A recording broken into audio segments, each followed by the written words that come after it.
이어서 이번 세션의 패널 토론을 진행해 주실 좌장 및 토론자분들 소개해 드리겠습니다.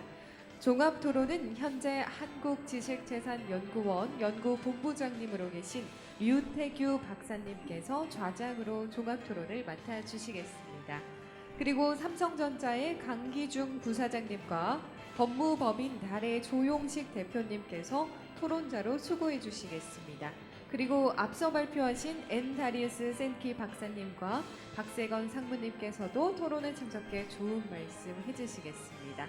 패널 토론 중 질문사항 있으신 분들께서는요, 질문사항을 문자 메시지로 전송해 주시면 되겠습니다. 그럼 좌장 및 토론자 발표자분들을 단상으로 모시겠습니다.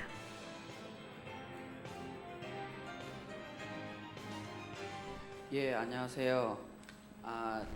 지식재산과 가치창출 이번 국제 심포지엄의 주제입니다.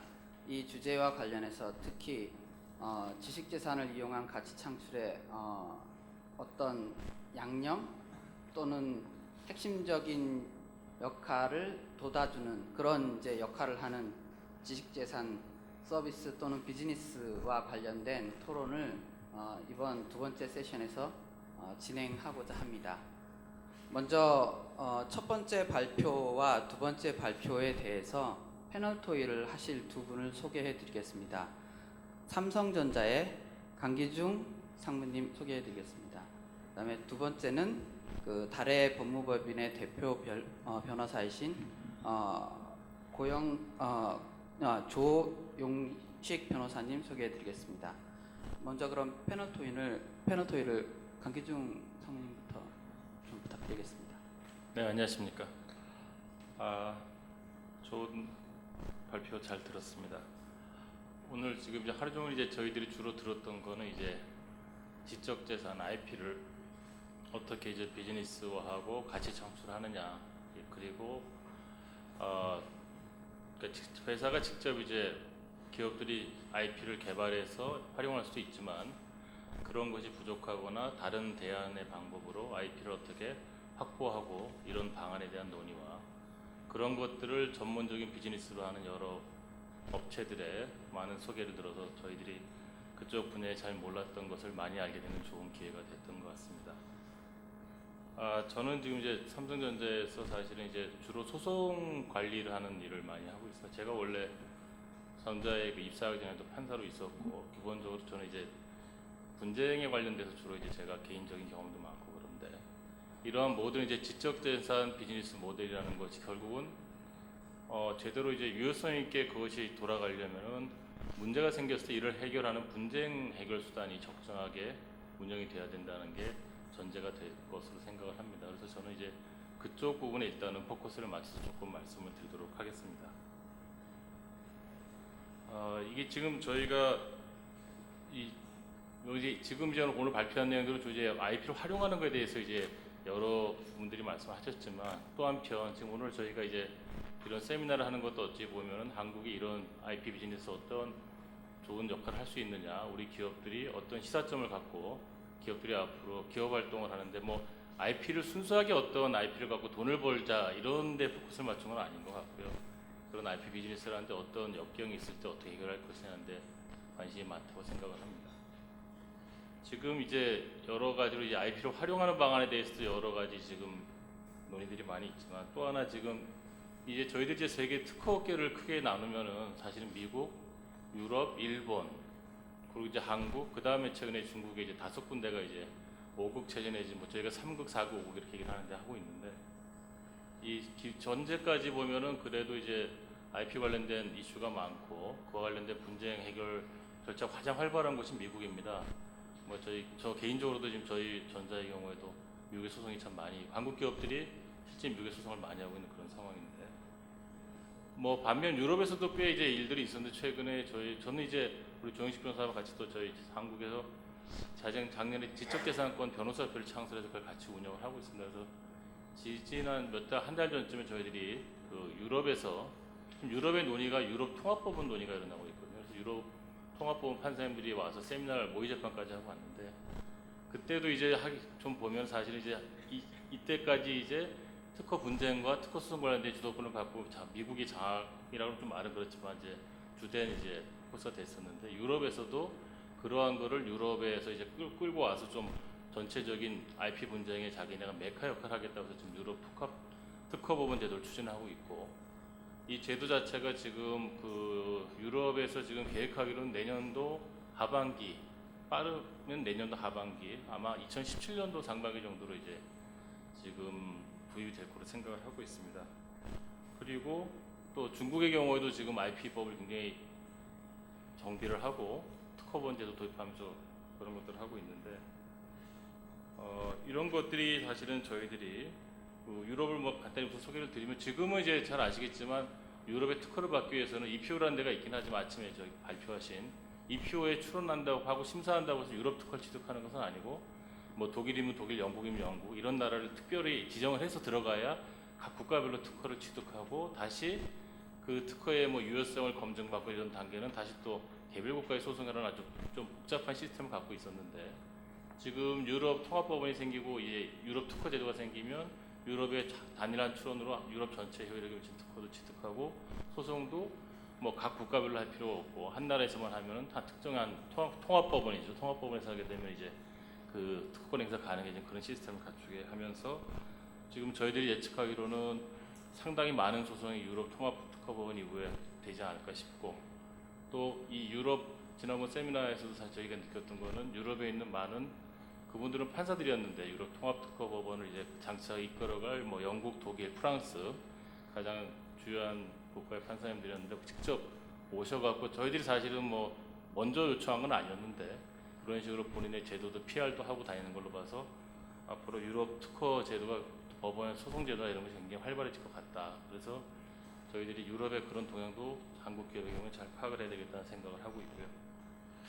중국 또한 이제 사실은 가장 최근까지만 해도 이제 뭐 법이 좀 정비가 덜 되었다고 생각할 수도 있지만 굉장히 IP 쪽에서는 드라이브를 걸고 있습니다. 지금 뭐 한국에 저도 이제 특허법원에 주목판사님과 같이 있었지만 특허법원이 저희 2098년에 생겼는데 지금 중국도 특허법원 제도를 아예 정비를 해서 지금 전문적으로 자기네들이 IP를 보호해주겠다 이런 지금 모토를 걸고 정비를 하고 있습니다. 그 다음에 뭐 보유 특허 자체도 지금 사실 중국이 굉장히 확대해서 지금 현재보다 2020년까지 정부 주도로 아무튼 그 중국 기업이 보유하는 특허를 2.4배 이상 늘리겠다 이런 식의 모토를 갖고 일을 하고 있는 이런 상황입니다.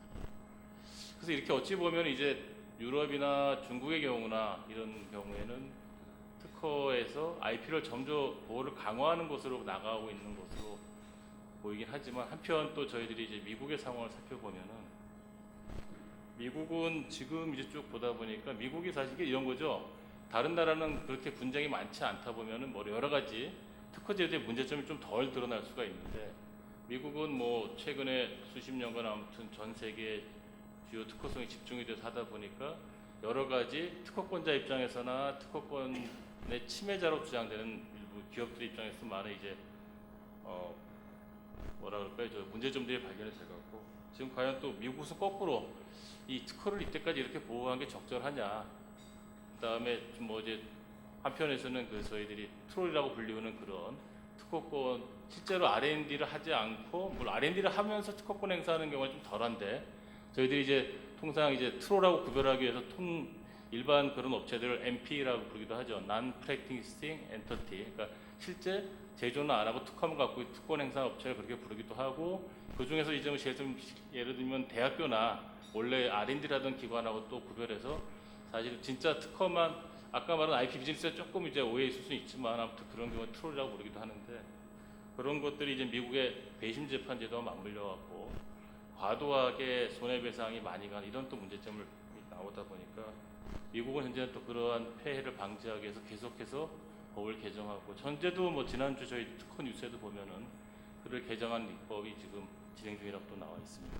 대표적인 것 중에 하나가 지금 미국에서 특허 소송이 가장 큰 거 남발되는 이유 중에 하나가 소송 비용을 지더라도 다른 사람의 소송 비용을 물어줄 필요가 없는 그런 약간 독특한 시스템을 갖고 있거든요. 한국에서는 소송을 해서 지면은 상대방 소송 비용도 물어줘야 되는 그런 이제 부담이 있는데 미국은 아주 예외적인 경우만 아니면은 특허권자가 소송을 해서 져도 뭐 상대방 몇 천만 불의 소송이 비용이 들었더라도 자기가 물어줄 필요가 없는 이런 거가 이제 약간의 문제점을 지적이 돼서 PC 푸팅이라 그러는데 그걸 좀 바꾸는 그런 개정 작업도 진행이 되고 있고 아무튼 특허권이 남소라 그러죠. 지나치게 남발되는 걸 방지하는 쪽으로 지금 이제 미국은 법안에 지금 가고 있는 그런 상황입니다.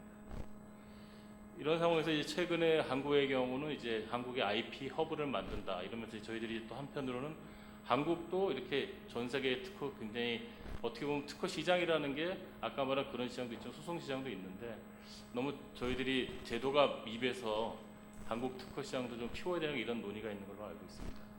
근데 저는 개인적으로 저희들이 뭐 제조업도 마찬가지지만 한국의 특허 시장이라는 자체가 그리고 이제 특허 시장에서의 어떤 그 결과물이라는 거는 특허권자한테 어떤 보상이 주어지는 건데 특허권자에 대한 보상이 밑받침이 되는 거는 결국 특허를 누군가 쓰고 특허를 씀으로써 발생하는 매출이나 이런 것들이 그런 파이라 그럴까요? 그게 커야만이 전체적인 시장이 클 수 있는 건데 한국 시장에서 아무리 제도 개선을 한다고 하더라도 제 생각에는 기본적인 파이가 적기 때문에 그거를 갖고 제도 개선만으로 한국에서 어떤 IP 이런 비즈니스를 확대하는 건 한계가 있다고 생각이 들고요.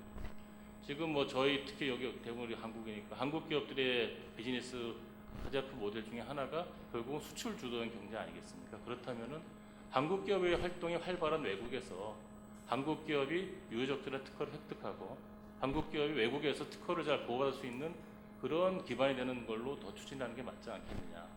그 대신에 이제 그런 것이 물론 이제 체력이 무조건 외국으로 나간다고 되는 건 아니고 국내에서도 어느 정도 그런 이제 훈련을 하고 필요는 있겠지만은 어떤 기본적인 정책의 목적을 한국에서 시장을 키워 한국에서 모든 걸 해결할 때 이런 것보다는 한국에서 한국 기업들 외국에 나가서 특허를 유효적절하게 획득하고 어떤 식으로 제도가 운영돼서 보호를 받고 아까 그 일본 특허청장이 아침에 말씀하실 때 들어보니까 일본 특허청은 그 동남아 아시안 국가의 특허 제도를 연구한다. 왜? 일본 기업들이 나가서 특허를 획득하고 비즈니스 하고 있기 때문에 별 관심이 없어 보이는 분야이지만 그런 제도를 연구해서 기업들에게 알려주고 그런 대책을 마련 이런 말씀도 하셨습니다. 그래서 저도 뭐 맞는 말이긴 한데 저희들도 기본적인 방침을 한국 내에서의 그 특허 제도 강화라는 거는 결국 이제 한국 기업이 주로 활동하는 외국 무대에서 유효적절한 보호를 받을 수 있고 아까 뭐 여러 오늘 좋은 말씀 많이 하신 외국의 이런 좋은 또 IP 비즈니스를 통해서 우리가 외국에서 적절한 특허를 획득하고 활용할 수 있는 방안으로 가는 쪽이 맞겠다는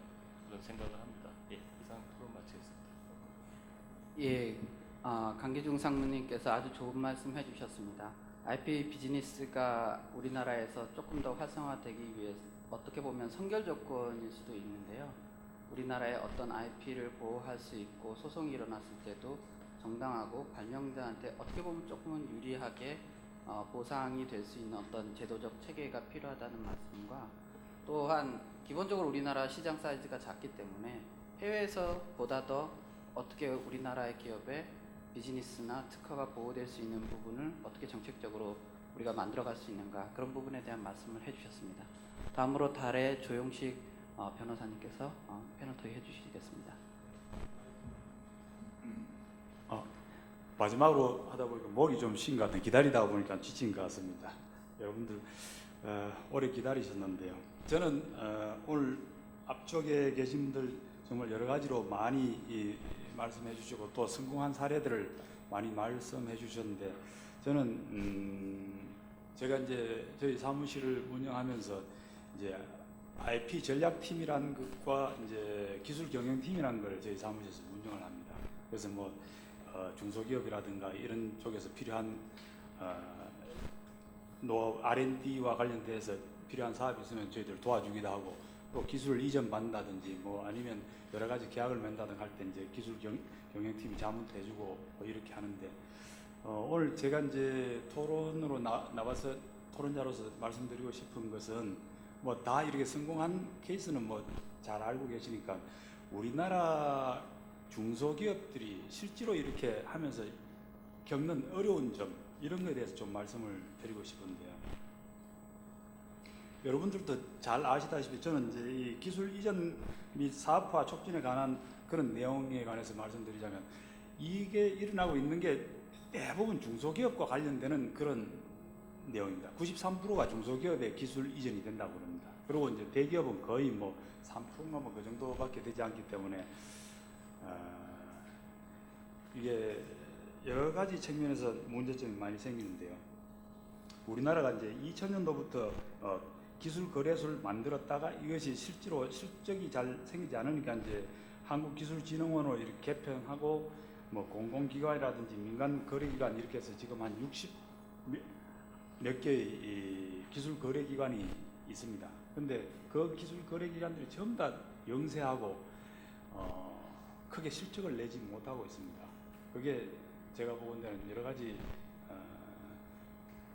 문제점이 있기 때문에 그렇다고 생각하는데, 첫째는 뭐냐면 우리나라에서는 이제 지금까지도 그랬지만은 어떤 산업을 발전시키기 위해서 국가 주도적인 형태로 진행된 경우가 많이 있죠. 근데 기술 거래와 관련돼서도 국가가 전방위에 나서서 모든 걸 주도하다 보니까 결국은 이 공공성과 형평성 차원에서 이게 진행됐습니다. 그러다 보니까 어떤 이 중소기술 중개기관이라든가 이런 것들이 쓸 자리가 없게 돼버린 그런 점이 있고요. 또 정부 주도로 이렇게 하다 보니까 온라인 거래 플랫폼이라든지 뭐 기술 데이터베이스 구축이라든가 이런 것들은 상당히 많이 됐습니다. 그런 것들이 이제 공급자 관점에서 이렇게 지원 사업들이 만들어졌는데, 실제로 대학이라든가 공공연에서 만들어진 기술들이 중소기업이라든가 대기업에서 필요로 하는 그런 기술인가, 곧바로 사업화할 수 있는 기술인가, 이런 측면에서 보면 상당히 이 괴리가 있다는 것이죠. 그렇게 해서 이제 이게 문제가 많이 생겼는데, 결과치를 보면 2007년도부터 2012년도까지의 기술 이전 건수는 한 2배 정도 늘어났습니다. 그렇지만 기술료 수입은 1.6배 상승한 것이기 때문에 실제로 건당으로 보자면 기술료가 오히려 떨어진 그런 현상이죠. 결국 기술료가 떨어진다면 거기에 관여된 사람들도 수입이 줄었다고 이렇게밖에 볼 수 없겠죠. 또 이 앞쪽에서도 여러 번 말씀드렸습니다만, 이 기술 거래하려면 이 단위를 정형화하고 또 이게 어떤 루틴한 형태로 가야 되는데, 과연 기술이라고 한 것이 그렇게 갈 수 있을 것인가? 저도 기술과 관련돼서 여러 가지 일을 하고 있지만은 사실상 그걸 장담하기는 어렵습니다. 특히 이제 한국에서는 우리 옆에 삼성의 부사장으로 계시는 강 부사장님 나오셔서 좀 죄송합니다만, 한국에서 발명자가 어떤 기술을 개발해서 이것을 한국 기업에게 팔았을 때 과연 정당한 대우를 받을 수 정당한 보상을 받을 수 있을 것인가를 생각해보면 저는 오히려 부정적인 측면이 강하다라고 생각합니다. 그게 왜냐하면 한국에서는 수요자는 딱 한정되어 있습니다. 그리고 수요자는 시장의 성공이라든가 실패에 대해서 어느 정도 알고 있습니다. 이 기술이 시장에 도입됐을 때 반응이 어떻게 보일 것인지 잘 알지만, 사실은 공급자들은 열심히 노력해서 이 기술을 개발했지 이 기술이 시장에 가서 어느 정도의 반응을 보일 것인지 이런 부분에서 굉장히 취약하죠. 그러다 보니까 이제 결국은 이 대학이라든가 공공연과 기업과의 뭐 라이센싱 계약을 체결한다든가 하면은 가격 형성이 그렇게 이루어지질 않는 그런 경향들이 있습니다. 그래서 이제 최근 정부에서는 그런 식으로 해서는 안 되겠다. 공급자 위주에서 시장 주도의 IP 기술 거래 활성화 방안을 마련해서 실시해야 되겠다라고 이렇게 해서 얼마 전에 발표한 걸로 알고 있습니다. 그런 측면에서는 아주 바람직하다고 생각합니다. 또 이제 대기업이라든가 이런 쪽에서는 특허라든지 지식재산권이 생산이라든가 경영 활동을 위한 방어 수단 또는 비용으로 인식하고 있는데, 저는 조금 생각이 다릅니다. 기술이나 지식재산을 독립된 수익 창출이 가능한 재화 또는 수익 창출을 위한 투자로 인식하는 그런 인식의 전환이 필요하다라고 이렇게 생각합니다. 또 이 요사이는 공공연구소라든지 대학에서 지금 전체적으로 한 19만 건의 특허가 있는데, 그 중에 휴면 상태에 있는 게 15만 건 이상이 됩니다. 그러다 보니까 이제 공공기관에서도 마찬가지고 또 일반 기업에서도 마찬가지고 특허를 많이 생산했지만 실질적으로 이용할 수 있는 게 별로 없는데, 그러면 양으로 승부할 것이 아니라 질로 승부해야 된다라고 이렇게 인식이 바뀌는 부분도 있습니다. 그러다 보니까 결국은 이제 특허 생산성이 떨어진다, 특허 활용률이 떨어진다고 해서 이 양 자체를 줄여버리는 그런 경향들이 있는데, 저는 그런 점에서는 좀 재고를 해야 될 부분이 있다는 생각이 드는데, 지식재산권이라고 하는 것이 굉장히 유동적이고 불확정적이기 때문에 양 자체를 줄여버린다고 해서 그럼 질이 높아지느냐, 저는 그렇지 않다라고 생각하거든요. 기본적인 양을 유지해야 거기서 새로운 아이디어가 나오고 새로운 혁신적인 기술도 나올 수 있다고 보기 때문에 어느 정도의 양은 그대로 유지해야 된다고 생각합니다. 그리고 이제 한국에서 이 규제와 관련돼서 보면은 어느 나라보다 한국의 규제가 많은 거 아닌가 이런 생각을 합니다. 한 예를 들어보자면은 이 산업기술보호법이라든지 대무역법, 뭐 방위사업법, 부정경쟁방지법, 공동관리 규정 등 이런 데 보면은 여러 가지 규정들이 있습니다. 어떤 연구소라든가 대학에서 정말 좋은 기술을 개발했더라도 이것은 참여 기업에게만 70권을 우선적으로 줘야 되고, 또 아니면 국내 기업에 우선적으로 줘야 된다. 또 더 나아가서는 대기업과 중소기업이 있으면 중소기업에 우선적으로 줘야 된다든지 뭐 이런 식으로 너무 많은 규제가 있기 때문에 현실적으로 그것을 필요하는 기업은 따로 있는데 이 규정에 얽매이다 보니까 결국은 적절한 그것을 필요하는 기업에 기술을 이전하지 못해서 적절한 보상을 받지 못하는 그런 부분들이 많이 있다는 겁니다. 또 한 가지는 이 우리나라에서 이 NP 아까 말씀하셨는데 NP와 관련돼서 이렇게 보면은 굉장히 이 전체적으로 부정적인 생각을 많이 갖고 있습니다. 그런데 저는 그와 좀 달리 봐야 되는 거 아닌가 이런 생각을 합니다. 우리가 자급자족 시대에서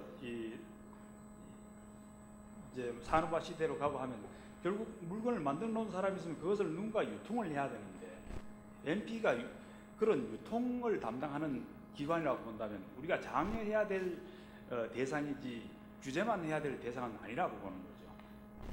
그 유통하는 사람들이 옛날부터 뭐 매점 매석을 했다든지 뭐 권리 남용이 심했다든지 이러면은 어느 정도 선에서 이렇게 제한을 가하고 이 정상적인 방향으로 나가도록 이렇게 규제를 좀 해야 될 필요도 있겠지만, 원칙적으로는 자유롭게 사경제 활동을 할 수 있도록 보장을 해줘야 이런 부분에 대해서 영업을 하는 기업도 많이 생기고 그 기업이 발전할 수 있다는 생각을 합니다. 또 경우에 따라서는 우리나라의 NP가 뭐 중국이라든가 동남아 기업을 상대로 해서 그런 특허권 주장도 할 수 있고 또 사업을 할 수도 있겠죠. 그런 측면에서는 이중적인 잣대가 무조건 옳다라고 그렇게 판단해서는 안 되라고 생각합니다. 그리고 이제 가장 큰 문제 중에 하나가 이제 지적재산권에 관해서는 창출도 하고 보호도 하고 활용도 하는데, 종국적으로는 이 지재권이 이 사법부 내지 이쪽 판단하는 기관에서 충분한 인정을 받아야 이것이 값어치 있는 권리가 되겠죠. 그런 측면에서는 우리나라에서의 이 손해배상 제도라든지 아니면 이 권리 구제를 위한 소송 절차가 여러 가지 측면에서 문제가 있기 때문에 이 부분에 대해서도 하루빨리 이 제도가 개선돼야 된다라고 생각합니다. 지금 뭐 이 국회에서 징벌적 손해배상이라든지 아니면 증거 조사와 관련돼서 여러 가지 새로운 안들이 발의되어 있는 걸로 알고 있습니다. 그리고 이제 이 지식재산과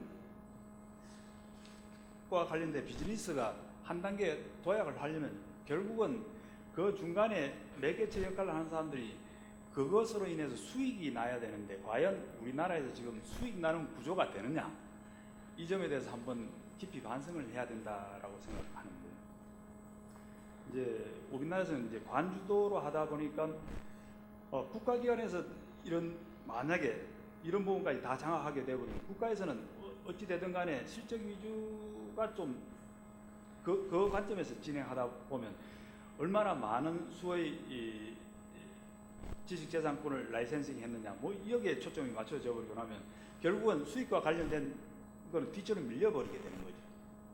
그런 게 상준에 있는데 일반 개인 기업체가 이윤을 추구하기 위해서 이런 사업을 한다고 해서 결코 그 사람이 성공할 수가 없겠죠. 그런 측면에서는 이 국가는 기업이 할 수 없는 인프라 구축이라든가 그런 쪽에 중심을 두고 직접 활동하는 것은 기업이 할 수 있는 기업이 나서서 이렇게 할 수 있는 그런 장을 잘 만들어 주는 게 결국은 우리나라에서 지식재산 비즈니스가 한 단계 업그레이드되는 그런 방향 아닌가 이렇게 생각합니다. 네, 감사합니다. 예, 말씀 잘 들었습니다. 우리 조영식 변호사님께서는 결과적으로 우리나라의 지식재산 비즈니스가 활성화되기 위해서 초기에 시장 실패 영역인 상황에 국가가 개입을 해서 활성화되도록 트리거링을 여러 차원에서 노력을 많이 했는데 이제 과연 계속해서 국가가 개입하고 시장에서 주도적인 역할을 해야 될 시점이냐 아니면 빠져나와서 시장이 활성화될 수 있도록 시장을 붐업시켜줘야 될 시점이냐에 대한 기본적인 논의와 그거와 관련된 여러 가지 제도적인 문제점 등을 종합하여 정리해 주셨습니다. 두 분 패널 토의자께서는 우리나라의 지식재산 비즈니스가 활성화되기 위해서 정책적으로 제도적으로 성결돼야 될 또는 개선돼야 될 점이 무엇이냐를 말씀해 주신 것 같은데요. 공교롭게도 공통 질의사항이 그거였습니다. 그래서 제가 공통 질의사항 중에서 그 부분에 대한 답은 우리 패널 두 분께 이미 들은 걸로 하고요. 약간 주제를 바꿔서 그러면 지금 국가라든지 제도적인 어떤 선결 조건이나 기반보다는 시장 또는 그 시장에서 움직여가는 기업들 자체의 어떤 성공 요인이나 조건이 어떻게 되는지를 우리 지금 발표하신 오션토모와 퀄컴에서 오신 두 연사분께 질의를 하고 싶은데요. 먼저 오션토모에서 오신 그 생키 박사님께 공통 질의 및 제 개인적인 어떤 관심사를 덧붙여서 좀 질의를 해보고 싶습니다. 먼저 제가 알고 있는 오션토모의 활동 영역은 지식재산권을 가진 기업이 조금 더 그 가지고 있는 지식재산권을 잘 이용해서 높은 부가가치를 얻기 위해서 어떤 정보 분석이라든지 전략 컨설팅 같은 서비스를 해주는 부분도 있고 또한 지식재산을 직접적으로 활용해서 어떤 수익을 낼 수 있는 어떤 사업 부분도 가지고 계신 것 같습니다. 이 두 가지 사업 부분에 있어서 실질적으로 시장이 지금 미국에 있는 시장이나 오션토모가 처한 시장이 어떠했기 때문에 성공할 수 있거나 활성화할 수 있었는지 또는 지금 현재 사업을 영위하면서 시장 특성에 따라서 기업이 어떤 핵심 역량을 가지고 대응하고 있는지 이 점에 대해서 일단은 말씀해 주셨으면 감사하겠습니다. 그 다음에 다음 질문은 오션토모의 생키 박사님 답변이 끝나고 또 퀄컴 선생님한테 질문 드리겠습니다.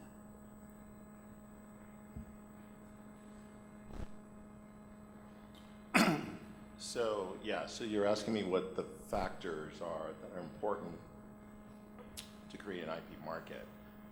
Well, I think there are two factors, and I think the other speaker alluded to the supply and the demand.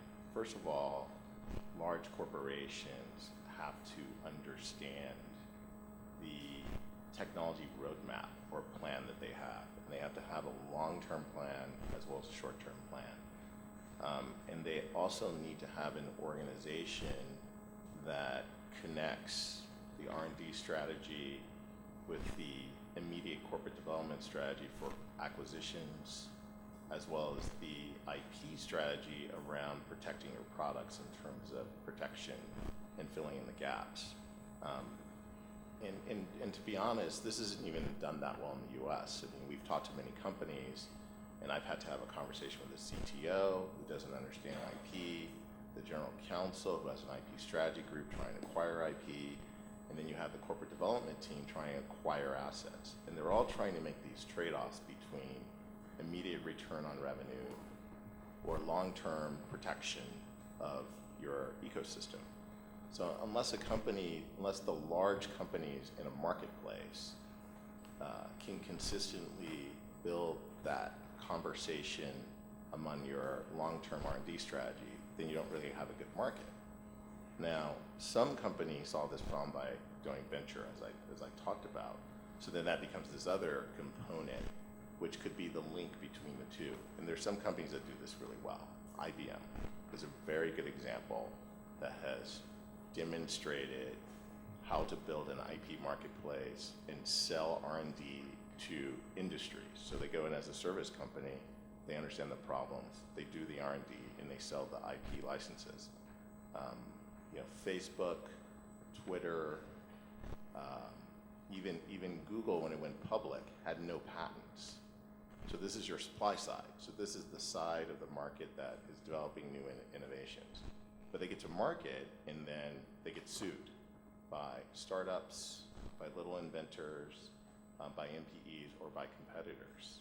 So you have this battleground, but had Facebook properly prosecuted their IP earlier in the process, there would have been a different economic exchange between Yahoo and Facebook when they got sued.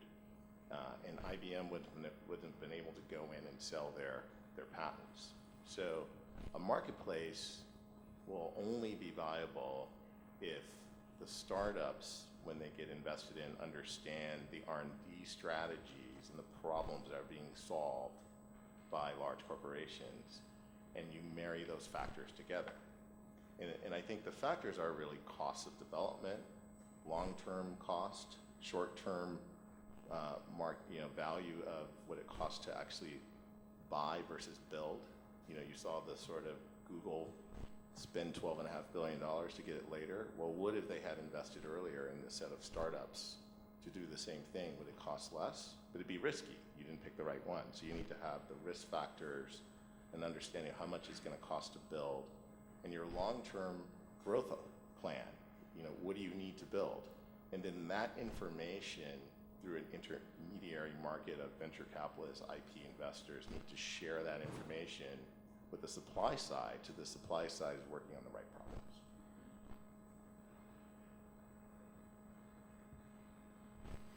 예, 제가 듣고 이해하는 측면에서는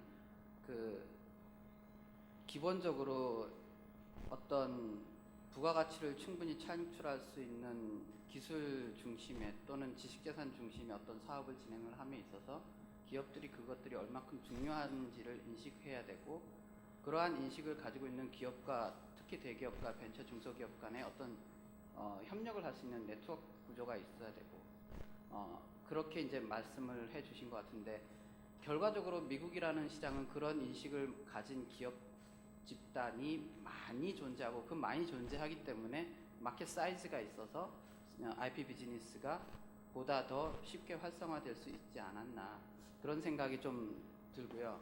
우리나라도 그런 이제 기업들에 대한 어떤 인식 제고뿐만 아니라 마켓 사이즈를 키워주는데 어떤 정책이 좀 필요하지 않나, 이런 이제 어떻게 보면 시사점을 얻을 수 있는 말씀이셨습니다. 두 번째로는 우리 케빈 박 선생님께 질문을 드리고 싶은데요.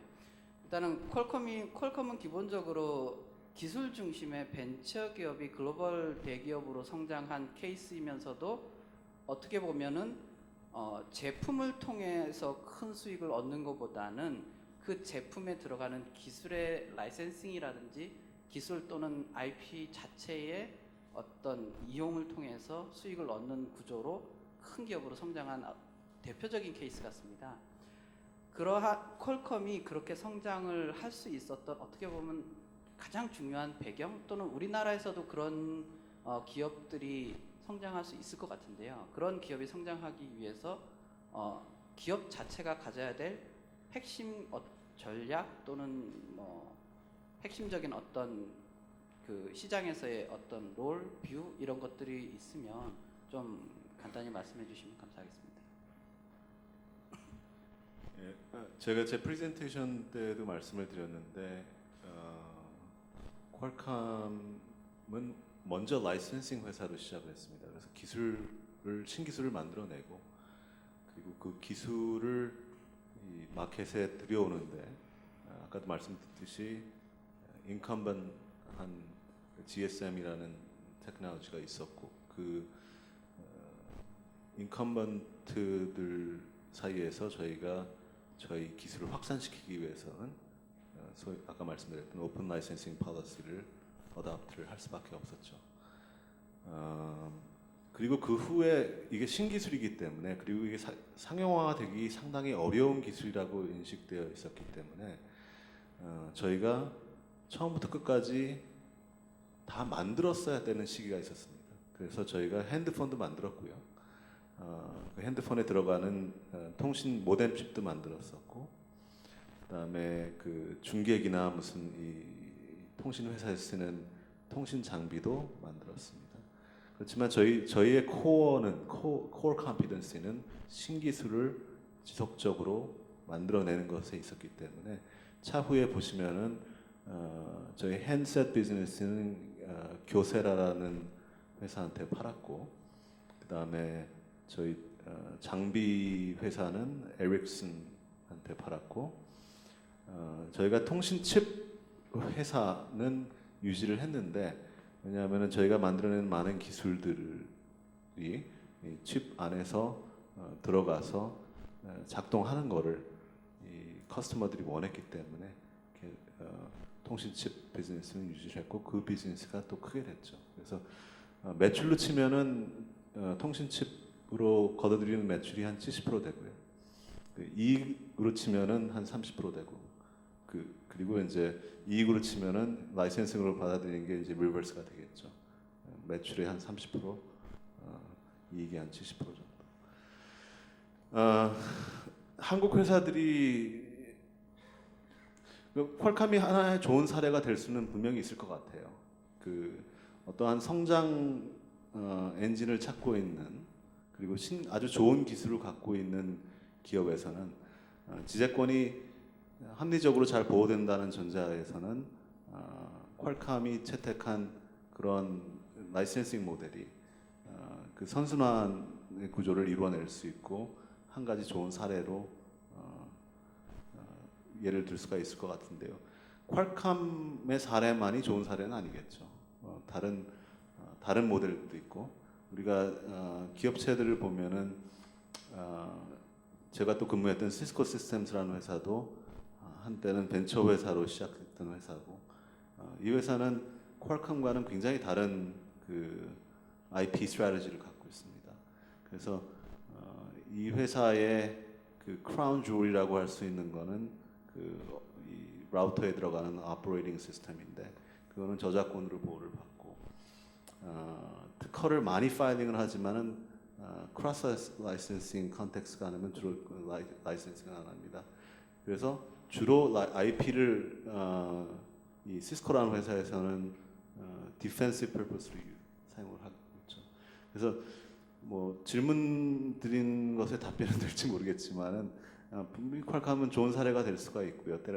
때에 따라서는 또 그 기술에 따라서는 그렇지만은 또 다른 모델 또 IP를 어떻게 사용하냐에 따라서 다른 모델들도 좋은 본보기가 될 수 있다고 저는 생각합니다. 예, 제가 추가적으로 조금 질문을 드리면 제가 사실은 그렇게 질문을 드린 이유는 두 가지입니다. 오픈 라이센스 정책이 사실은 안드로이드의 오픈 소스 소프트웨어처럼 이렇게 어떻게 보면 캐치업을 하기 위해서 무료로 개방을 하고 많은 사람들이 씀으로 해서 뭔가 시장의 어떤 장악력을 높이는 그런 거와 달리 어차피 오픈 라이센스를 하더라도 로열티를 받기 때문에 그냥 LOR 제도랑 크게 다를 바 없을 것 같은데 왜 굳이 퀄컴에서는 오픈 라이센스 정책이 유효했는지에 대한 사실을 질문을 드린 거였고요. 두 번째는 그 오픈 라이센스 정책이 사실을 힘을 받기 위해서 처음에 말씀하신 포트폴리오, 특허 포트폴리오를 포트폴리오 라이센스를 하셨다고 하는데 두 가지가 어떻게 상관이 있는 건지 그거를 조금 더 구체적으로 말씀해 주셨으면 감사하겠습니다. 일단 그 저 업계에서 지금 그 안드로이드나 뭐 이런 오픈 소스의 개념과 오픈 라이센스 개념은 전혀 다른 거고요. 오픈 소스라는 거는 저작권이나 뭐 이런 거, 그러니까 많은 사람들이 모여서 이 저작권이나 다른 지적재산권을 공유해서 무료로 사용하는 뭐 그런 거로 저는 이해를 하고 있고요. 제가 말씀드린 오픈 라이센스는 몇몇의 플레이어들이 아닌 그 누구라도 라이센스를 받으면은 기술을 쓸 수 있는 그런 플랫폼을 말씀드린 거고요. 그 다음에 그거랑 어떤 연관을 물어보셨죠? 그 기본 처음에 말씀하신 게 포트폴리오 라이센스였다, and 오픈 라이센스 전략이었다. 이 두 가지가 어떻게 시너지를 했는지 아니면 어떤 상황이었기 때문에 퀄컴이 그렇게 라이센스를 통해서 크게 성장을 하고 수익을 낼 수 있었는지. 라이센스를 할 때 이 여러 레벨에서 라이센스를 할 수가 있습니다. 그러니까 저희가 컴포넌트 레벨에서도 라이센스를 할 수 있었고요. 그 다음에 엔드 유저한테도 라이센스를 할 수가 있었고, 통신사한테도 라이센스를 할 수가 있고, 저희는 그때 저희 스트래티지는 디바이스 메이커들한테 라이센스 하는 게 가장 에피션하다라는 결정으로 알고 있고요. 디바이스 메이커에서 그러니까 핸드폰을 보시면은 그 핸드폰이라는 게 소비자가 직접 쓰는 거고 그 안에는 많은 기술들이 들어가 있죠. 그러니까 그거를 저희 포트폴리오를 예를 들어서 나눠 가지고 쪼개서 요 기술은 통신 칩에 들어가고 요 기술은 뭐 RF 칩에 들어가고 요 기술은 뭐 디스플레이에 들어가고 뭐 이런 걸 쪼개서 라이센스를 하면은 상당히 inefficient한 administrative한 프로블럼이 생기고요. 디바이스 레벨에서는 어쨌든 간에 모든 기술이 구현이 되니까 디바이스 레벨에 라이센스 하는 게 저희한테 모니터링한 리턴도 가장 optimal하고 또그 어드미니스트레이티브 봐도 저희가 포트폴리오를 기술별로 다 쪼개지 않아도 저희는 궁극적으로 저희 포트폴리오를 다 보시면은 무선 통신 시스템을 이네이블링하는 기술이기 때문에 그 디바이스 레벨 라이센싱이 가장 합리적이었다라고 생각을 했던 것 같습니다. 예, 답변 감사합니다. 그 이 외에도 이제 질문을 제가 충분히 더 가지고 있습니다. 그렇지만 어쨌든 시간에 어떤 제약도 있고 해서 우리 패널 토의하신 두 분께 혹시 오션토모와 퀄컴에 대해서 간단한 질의 있으시면 질의하고 뭐 응답하는 시간을 각각 질문 2분, 답변 3분 내에 할 수 있도록 좀 부탁드리겠습니다. 혹시 강 상무님께서 먼저. 지금 이때까지 논의된 거는 주로 보면 이제 IP를 어떻게 활용할 거냐. 그래서 IP 비즈니스 활성화, IP의 마니타이징, IP를 갖고 어떻게 돈을 벌 수 있느냐 이런 쪽에 포커스가 맞춰져 있습니다. 그런데 이제 지금 최근의 이슈는 뭐냐? 아까 이제 MP에 대해서 트롤에 대해서 견해 차이가 있을 수 있지만 최근에 이제 결국은 이 몇 년 새, 한 4, 5년 사이에 사실은 이제 각국의 공정거래위원회 반독점 기구에서 특허권의 남용을 한번 지금 이제 계속 조사를 하는 과정입니다. 뭐 특허권과 그 공정거래법의 충돌은 사실은 뭐 수십 년 가까이 넘게 된 이슈인데 왜냐하면 특허권이 독점이다 보니까 특허권은 경쟁자를 배제하는 효과가 있고 그로 인해서 많은 부작용이 생길 수 있다고 해서 사실 수십 년 전부터 이제 공정거래법 업계에서는 위원회 쪽에서는 감독기관은 특허를 이제 규제하려고 했는데 뭐 기본적인 그런 독점적인 효력에 충실하게 특허권 행사하는 데서는 이제 공정거래법 적용될 여지가 없다는 게 이때까지 큰 뭐 문제가 아니었기 때문에 괜찮았지만 아까 이제 표준 특허 얘기를 잠깐 나오다 보면은 표준 특허라는 건 두 가지 문제가 생기거든요. 이게 표준 특허라는 것이 단체에서 특허로 선정이 되면은 마치 우리가 먹는 수도나 물처럼 이게 표준 설비가 되었고 사실은 제조업체들이 빠져나갈 수 없는 그런 홀더비라는 이슈가 생깁니다. 그러다 보면은 이제 표준 특허권자들이 원래 특허가 가지고 있는 본연의 가치보다 더 많은 대가를 요구할 수 있는 문제점이 생기고요. 그래서 이제 각국의 공정거래 당국이 조사하는 것이 과연 그런 식의 문제가 있는 거 있게 특허권 행사가 되느냐 하는 걸 문제가 삼고 있고, 또 이제 퀄컴 같이 이제 통신 표준 특허를 많이 갖고 있는 업체들은 거기에 대해서 약간의 이제 이견이 있는 그런 상태라고 알고 있습니다. 또 하나는 이제 결국 이제 특허료의 문제인데, 이제 결국 아까 말씀하신 것처럼 이제 통신 표준 특허들은 대부분 이제 통신 기능에 관련된 건데, 결국 이제 아까 잘 말씀하셨는데 휴대폰을 만드는 업체한테 돈을 받는다 이러는데, 예를 들어서 뭐 통신 표준 칩에서 그 통신하는 칩에 구현돼서 여러 가지 이슈가 있을 수 있고, 또 하나는 옛날에 이제 초창기에 이제 CDMA 기술에 받았던 특허료가 일정한 금액이 있지 않겠습니까? 그런데 그때 전화기와 지금의 스마트폰은 엄청난 기술적인 차이가 있고, 최근에서 이제 다시 특허업계에서 문제가 되는 이슈는 기술의 융복합 때문에 하나의 제품에 너무너무 많은 특허들이 구현이 된다는 거죠. 근데 개별 기술을 갖고 있던 특허권자들, 예를 들면은 스마트폰 같은 PC 쪽에 기능이 들어오고 또 전화의 기능이 융합됐는데, PC 업계 쪽에 관련된 특허를 갖고 있는 사람은 거기에 원래 갖고 있던 가치에 해당하는 특허를 받으려고 하고, 또 통신 쪽에 갖고 있는 사람은 그러다 보면은 스마트폰에 합쳐지는 로열티가 그 주장대로 따르다 보면은 스마트폰 가격보다도 넘게 되는 뭐 그런 상황이 사실은 이제 뭐 저희 회사에 꼭 문제가 아니라 그런 식의 이슈들이 생겨서 과연 이제 특허권이 적정한 행사가 맞느냐가 이제 지금 이슈로 되고 있는데, 뭐 퀄컴에 대해서 딱 물어보는 건 아니지만 그런 쪽에 사실은 상당히 중요한 건 지금 요새 핵심 쪽에 있다 보니까 그거에 대해서 한번 퀄컴의 입장은 아까 말씀하시긴 했는데, 그 퀄컴 개인의 입장을 떠나서 전반적인 특허 이런 식의 공정거래위원회가 특허권 남용에 대해서 어프로치하는 거에 대한 그냥 입장을 한번 밝혀주시면 좋을 것 같아요. 어차피 저희나 퀄컴이나 각자 개인적인 입장을 밝히는 자리는 아닌 것 같아서 그렇게 한번 질문을 하고 싶습니다. 질문 감사하고요. 그 표준 특허에 대한 얘기는 얘기가 된 지가 이제 한 몇 년 된 것 같아요. 그래서 지금 그 공정거래법과 이 특허법과의 이 충돌이라고 볼 수 있을 것 같아요. 지금 상황에서는 이 특허법이라는 거는 모노폴리를 리걸라이즈해서 일정 기간 동안 이 혁신을 만들어낸 회사한테 등록한 특허의 범위 안에서 모노폴리 라이트를 주는 거고요. 당연히 배타적인 권리가 있는 것이고, 공정거래법에서 가장 나쁘게 보는 게 모노폴리잖아요. 근데 그 이 두 가지 법이 지난 한 100 몇 년 동안 같이 코엑지스트를 했고 서로 이렇게 문제가 된 적은 그렇게 없는 걸로 저는 알고 있습니다. 표준 특허는 필수 설비다라는 티어리는 이 특허법에서 나온 티어리가 아니라 그 반독점법, 그 공정거래법에서 나온 티어리고요.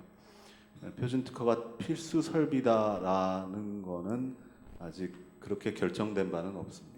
제가 알기로는. 그리고 아까 말씀하셨듯이 일단 표준 특허를 보유하고 있으면은 그 필수 표준은 어떤 제조사들인지 뭐 핸드폰을 만드는 회사들은 다 써야 되기 때문에 피해갈 수 없기 때문에 소위 말하는 홀드업이 생길 수가 있다. 그래서 마치 그러니까 뭐 어쩔 수 없이 내 특허를 써야 되기 때문에 내가 원하는 액수를 내라. 이런 거를 방지하자고 프렌드 확약이 있었던 거고요. 그 표준화 기구에서 프렌드 이 구조는 지금까지 잘 작동을 해왔습니다.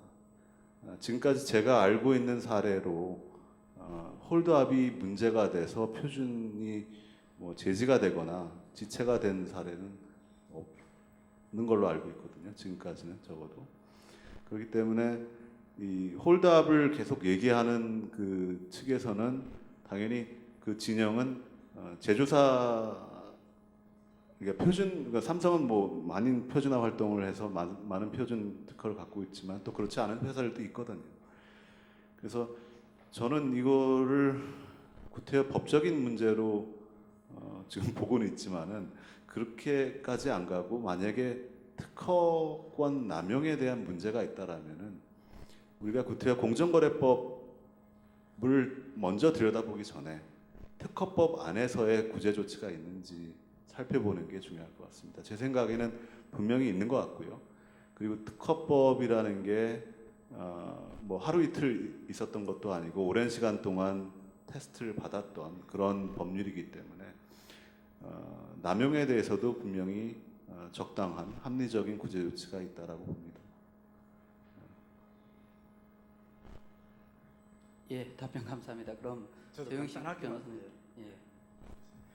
이제 사실은 기술에 대해서 어떤 가치를 인정받으려면 기업이 필요로 하는 걸 먼저 발굴하고 그것을 이 연구자에게 이렇게 R&D 과제로 이렇게 매기는 게, 주는 게 좋을 건데 왜 우리가 이제 인삼 재배라든가 이런 경우에도 뭐 계약 재배라고 합니까? 그거와 마찬가지로 미국에서는 어떤 걸 수요자가 이런 걸 필요한데 이 부분에 대해서 이 부분에 대해서 R&D 해주시오라고 미리 계약을 하고 나서 일을 시작하는 경우가 있는지요.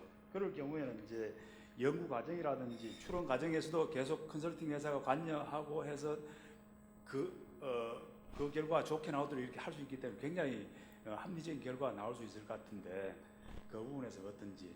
또 한 가지는 이제 사실은 기술을 개발해서 만약에 PCT까지 냈다고 한다면은 그 기술의 값어치라고 하는 것은 우리나라에서 평가하나 미국에서 평가하나 사실은 차이가 안 나야 된다고 저는 생각을 하거든요.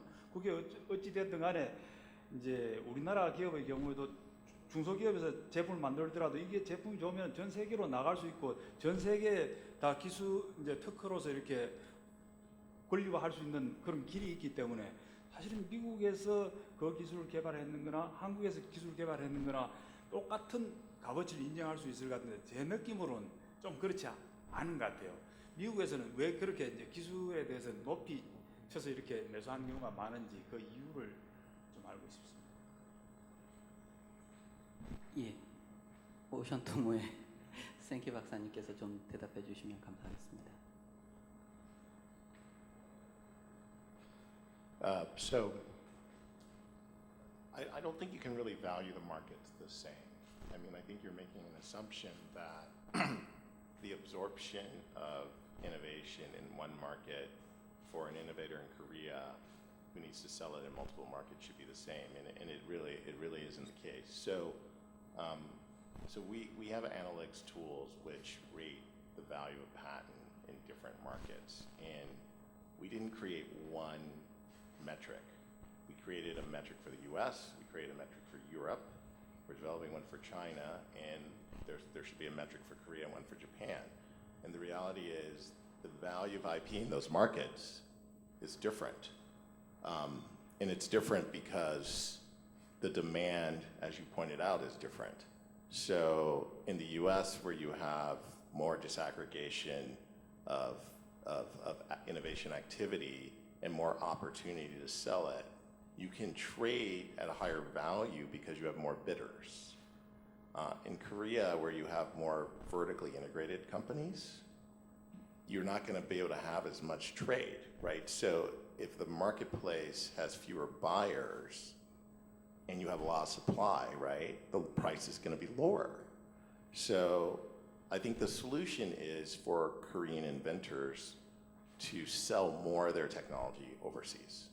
So instead of trying to only sell it to Samsung and LG, there needs to be an intermediary that's transferring innovation in Korea into the other markets. So China is a huge market for demand for innovation. I mean, if you move your intellectual property into China or the US, you'll probably sell it at a higher price. The trade-off is you have a country policy. The US doesn't have a technology policy. It's a marketplace. They don't care where the innovation goes, just as long as the companies in the US make a lot of money selling it anywhere in the world. In Korea, you have a philosophy that you want to retain the technology here so that your largest companies can compete globally. But your entrepreneurs have to be able to sell everywhere, and that extends your reach everywhere, and that creates more value. but you can't assume that the cost or the value of the intellectual property sold here is the same. So, we analyze the IP for its strength in each market, and you need to file in every country. I mean, there's no question, and these are the most important technology countries. But I think there needs to be more cross-collaboration of inventors across these markets, and there needs to be a way of finding the most prolific inventors in Korea so that they can be reached by US, Chinese, Japanese, European buyers, so that there can be a translation layer of selling your innovation overseas. And I think that'll help offset the change. And then, there will be a market, the market here will start recognizing, wow, all the innovation's going on the outside, and so you'll now create a competition that's global that can then say, hey, we need to spend more to keep the innovation in Korea. So until you go through that cycle once, you can't really have the prices be the same. It's just that's not true. The market doesn't absorb technology the same way, so they have to be different.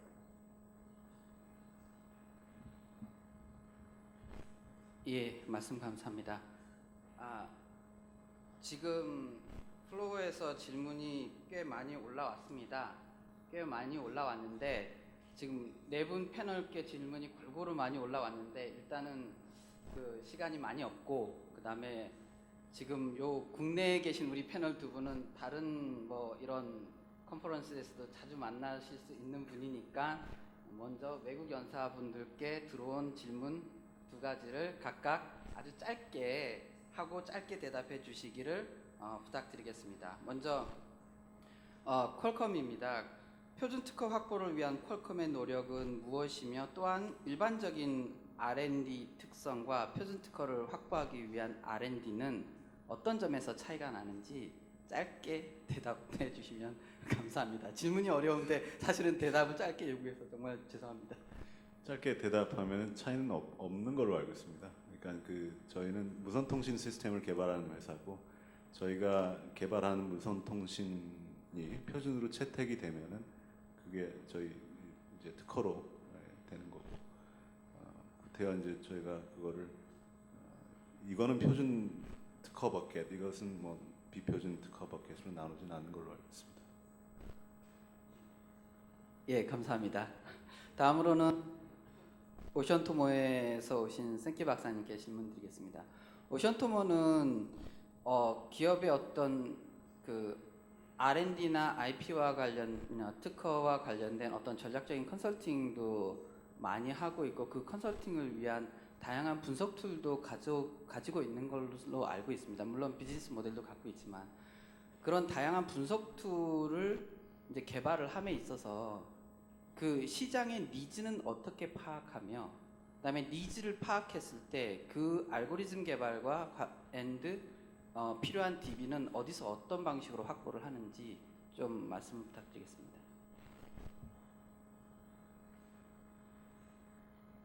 Well, if I gave you that answer, then you could just put us out of business. So the needs comes from a different approach that was developed over many, many years of research that I've been involved with over the years. The RAND Corporation and AT&T Bell Laboratories developed a scenario planning tool to be able to predict needs over time.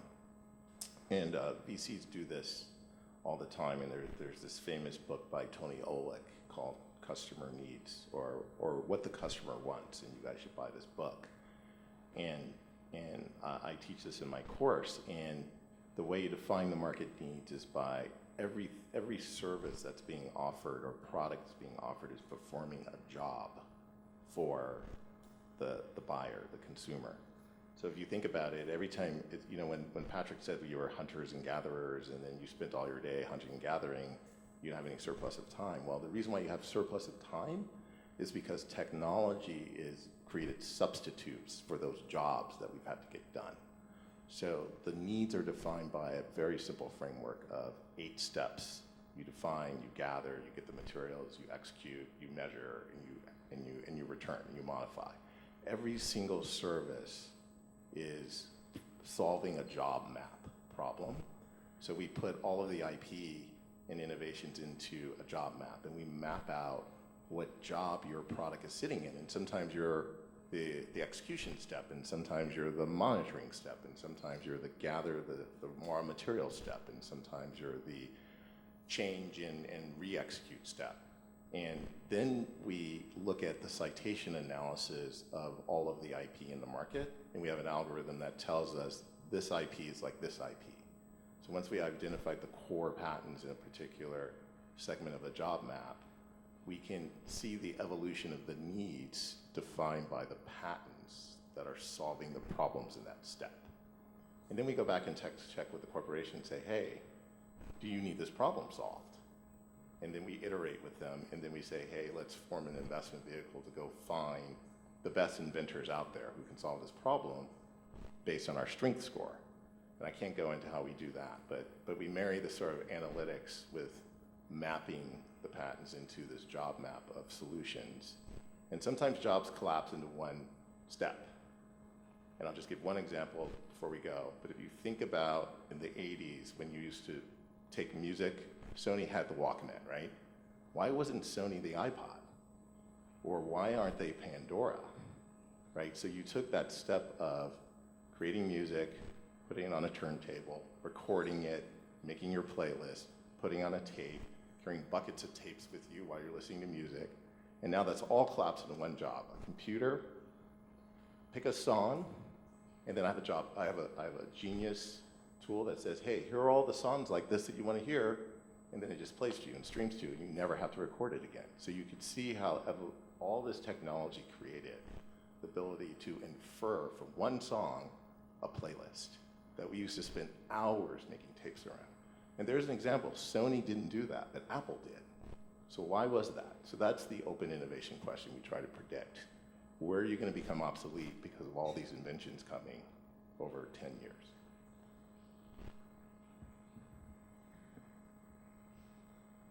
예, 대단히 감사합니다. 아직도 질문은 많이 남았지만 이미 시간이 6분 이상 오버됐기 때문에 이 정도로 질의응답은 마쳤으면 합니다. 오늘 이렇게 그 지식재산과 가치창출 컨퍼런스의 끝까지 자리를 지켜주신 분들에게 감사드립니다. 기본적으로 저희가 지식재산 비즈니스와 서비스를 우리나라에서는 조금 구분을 합니다. 서비스는 지식재산을 가지고 돈을 버는 그 프로세스에서 조금 더 효율성을 높이기 위해서 우리가 부가적으로 다른 서비스를 제공하는 걸 말하고, 비즈니스는 지식재산 자체를 가지고 돈을 버는 업을 얘기를 합니다. 그래서 오늘 저희는 비즈니스와 관련해서 대표적인 두 어떤 성공 케이스 또는 대표적인 비즈니스 어떤 케이스에 해당되는 퀄컴과 오션토모 두 기업을 모셔놓고 말씀을 나눴습니다. 특히 오늘 그 디스커션에서는 우리 패널 두 분께서는 국가 제도적인 측면에 대해서 제언해 주셨고, 또 그 두 기업에서 오신 분들께는 제가 조금 짓궂지만 많은 것을 얻어낼 수 있을 거라고 생각하는 질문들을 드렸는데 매우 성실히 답해 주셔서 정말 감사드립니다. 끝까지 자리를 이렇게 지켜주신 여러 분들께 감사드리고요. 오늘 또 패널과 발표로 수고해 주신 우리 연사분들께 정말 깊은 감사를 드리면서 이 자리를 마무리하도록 하겠습니다. 감사합니다. 이상으로 본 컨퍼런스의 모든 세션 마치도록 하겠습니다. 바쁘신 와중에도 귀한 시간 빛내주신 발표자 여러분들과 특히 마지막까지 자리 지켜주신 참석자 여러분들께 다시 한번 깊은 감사의 말씀 드립니다. 오늘 이 자리를 계기로 지식재산의 가치를 재조명하고 지식재산에 대한 인식을 제고하는 좋은 기회가 되셨기를 희망합니다. 끝까지 함께해 주신 여러분 감사합니다.